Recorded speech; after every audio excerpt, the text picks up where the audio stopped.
Your headphones? Okay. Good morning, everybody. My name is Omar Fogledini from Suisse Life Science, and here you got B-Rep, our scientific director, and we just want to walk you through quickly how can we use today new tools to make this bioeconomy happen.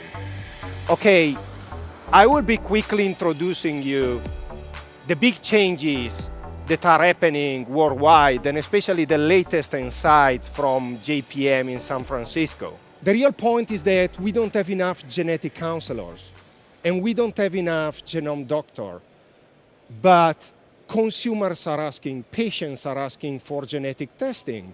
So we need to try starting looking at genetics in a different way, using tools that before we were even not thinking to use. Our company makes something different. We try to focus on make the work of labs, practitioner and consumer simpler. So what we do is that we try to extract knowledge from DNA data and build value connected, linking DNA data with all other biological sciences. We do that through technology because we are talking about big data. So I leave you with this insight. Healthcare is focused too much on lifespan still, when the real issue is that we spent a good part of our life being unhealthy. So maybe we have to start to focus on something different that is not only lifespan.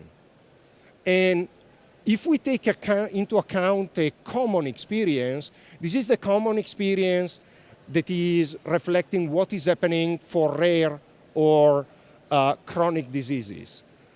You got people that is really going through an odyssey. They don't know what is happening in diagnostic. It's very difficult to have real interpretation that are triggering action. And when everybody knows that you can prevent 70 to 80% of all chronic diseases, changing your lifestyle. I'm sure that you are pretty familiar with images like these. This is what there is behind, all of you knows, behind one gene. What we try to do is that we build systems that are linking 7,000, 8,000 genes, multi-omics environments, trying to create a context that is dynamic, providing dynamic guidance for practitioners and patients. So we try to solve complexity with technology. And our technology are blending biomarkers with phenotypic traits and any information from lifestyle and environment, so real-time data, in order to become very simple, easy to accept actionable advice for patients and practitioners. So I just leave the word to my colleague, here B-Rep, our scientific director. Hello, everyone. It's a pleasure to see such a crowd in front of me. And yes, as my colleague just made this introduction, I'm a geneticist myself, so I have all the paranoid traits of a geneticist that I would like to control as much as possible, knowing it's not possible, and I would like to know as much as possible, knowing I cannot know everything. Therefore, I need an assistant, but then I have to be able to trust the assistant as well and double check the assistant. That is the basic complication of my life as a genomic counselor. And when I work with a patient or I work with a physician, that is my standpoint.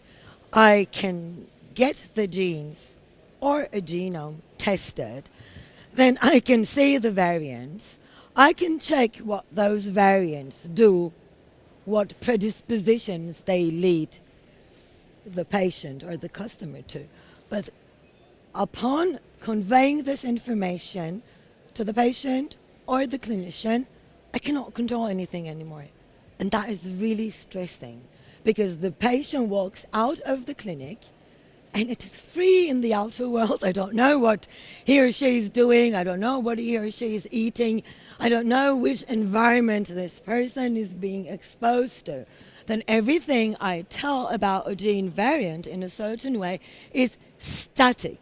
I have to dynamize it. What if there was a possibility to join all this information in a way that makes sense, and then that becomes like a personal coach for me that advises me on my genetics as the foundation of this advice. So that depends on everything that I'm exposed to, every decision I make, everything I go through.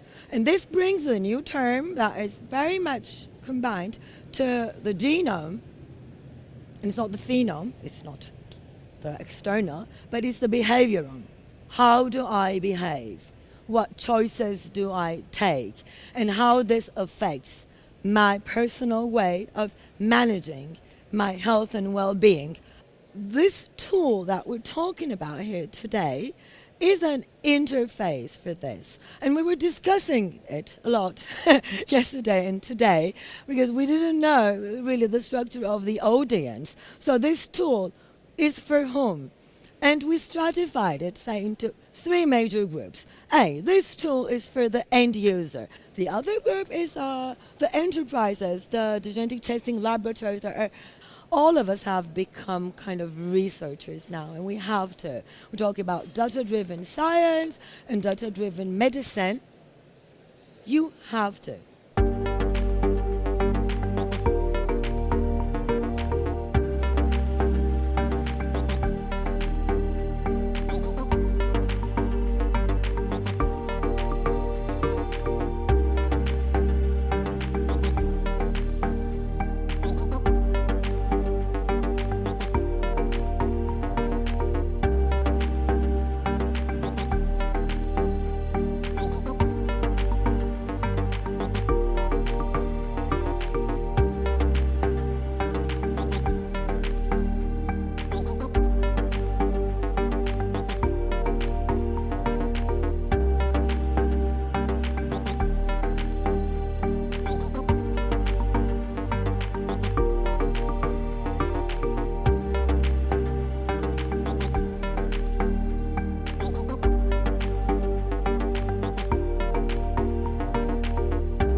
You saw the tool. It's really nice because I tell you as a counselor myself, sometimes, and you have to admit that, people lie to the physicians about what they've done, what they have not done, where they have been, if they have been adhering to their treatment program, if they have really assumed the correct behavioral pattern, and that's okay. We all do it.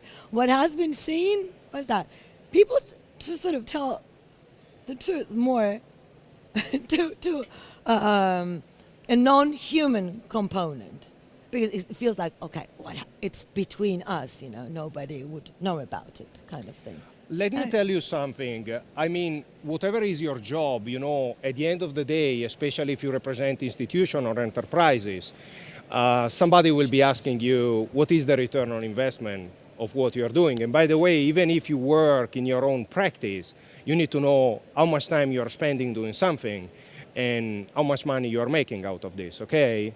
There are studies that are already showing that anything that is delivered through technology, through platforms like the one that I show you, especially if they are conversational and based on artificial intelligence, they deliver the same compliance or medical adherence than one-to-one counseling, especially when you go down to conversational approach.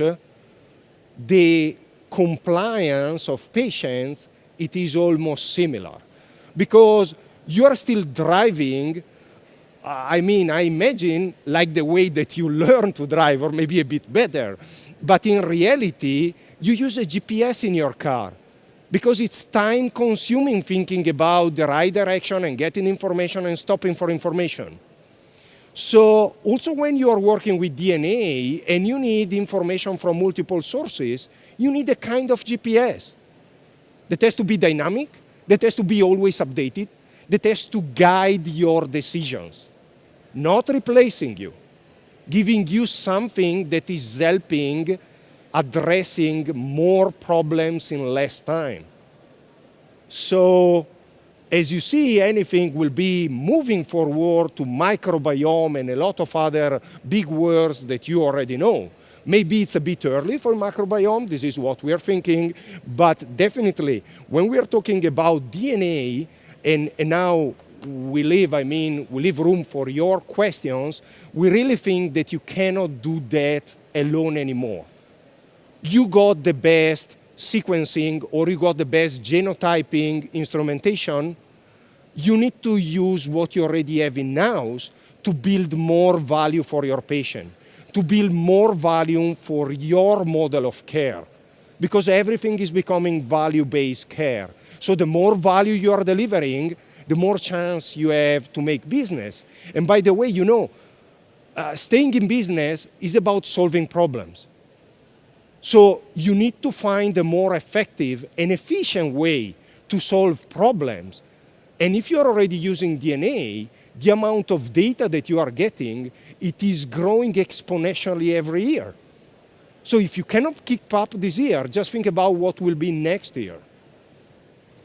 We thank you, everybody, and we are here for all your questions. Throw the microphone for anyone who has a question.